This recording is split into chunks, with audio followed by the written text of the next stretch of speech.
Piercing, a sin or a freedom?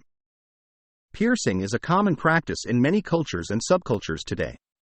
Some people pierce their ears, nose, lips, tongue, eyebrows, navel, or other parts of their body for various reasons. Some may do it for fashion, beauty, identity, rebellion, or self-expression. But what does the Bible say about piercing? Is it a sin or a matter of personal preference? Let's explore some biblical principles and passages that may help us answer this question. First, we need to acknowledge that the Bible does not directly address the issue of piercing as a moral commandment or prohibition. There is no verse that says, "Thou shalt not pierce thy body," or "Thou shalt pierce thy body." However, this does not mean that the Bible is silent or irrelevant on this topic. The Bible does provide some general principles and examples that may guide us in making wise and godly decisions about piercing. One principle is that we should honor God with our bodies, as they are His creation and His temple. The Bible teaches that God made us in His image and likeness, Genesis chapter 1 verses 26 to 27, and that He bought us with a price, the blood of Jesus Christ, 1 Corinthians chapter 6 verses 19 to 20. Therefore, we should not abuse, defile, or harm our bodies, but use them for His glory and service. Romans chapter 12 verses 1 to 2, 1 Corinthians chapter 10 verse 31.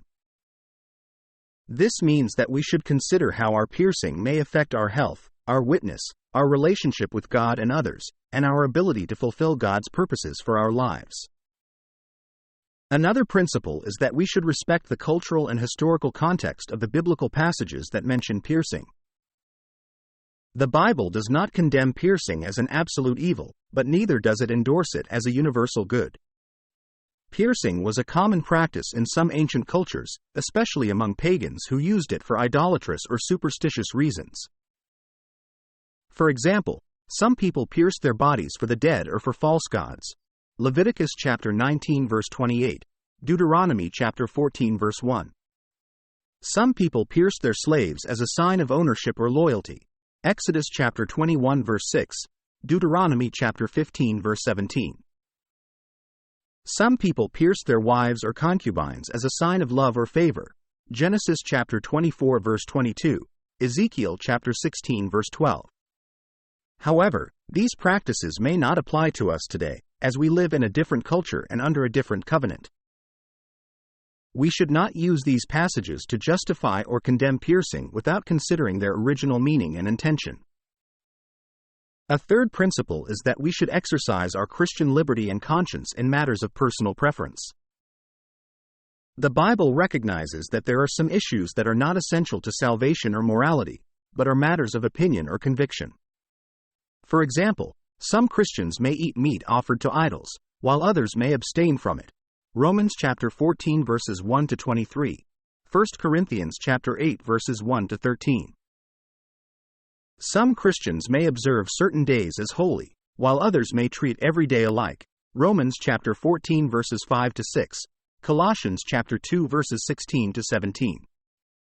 Some Christians may drink wine moderately, while others may avoid it altogether.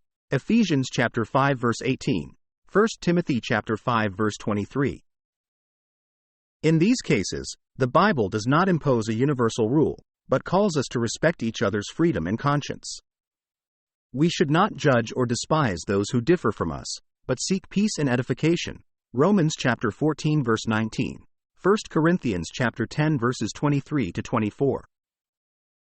We should also be willing to limit our liberty if it causes someone else to stumble or sin. Romans chapter 14 verses 13 to 15, 1 Corinthians chapter 8 verses 9 to 13. In conclusion, piercing is not a clear-cut issue in the Bible. It is neither explicitly forbidden nor explicitly commanded. It is a matter of personal preference that requires wisdom and discernment. We should consider how our piercing may honor God with our bodies, respect the biblical context of piercing, and exercise our Christian liberty and conscience.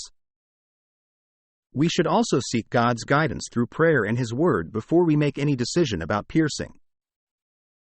Ultimately, we should remember that our identity and value are not based on our outward appearance, but on our inward character and relationship with God through Jesus Christ.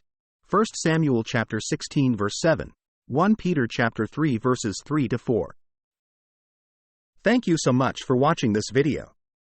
We hope you found it helpful and informative. If you did, please give it a thumbs up and share it with your friends and family. Also, don't forget to subscribe to this channel and hit the bell icon to get notified of our new videos. We post new videos every week on various topics related to the Bible and Christian living. We would love to hear from you, so please leave a comment below and let us know what you think of this video and what questions or topics you would like us to cover in the future. Thank you again, and we will see you in the next video.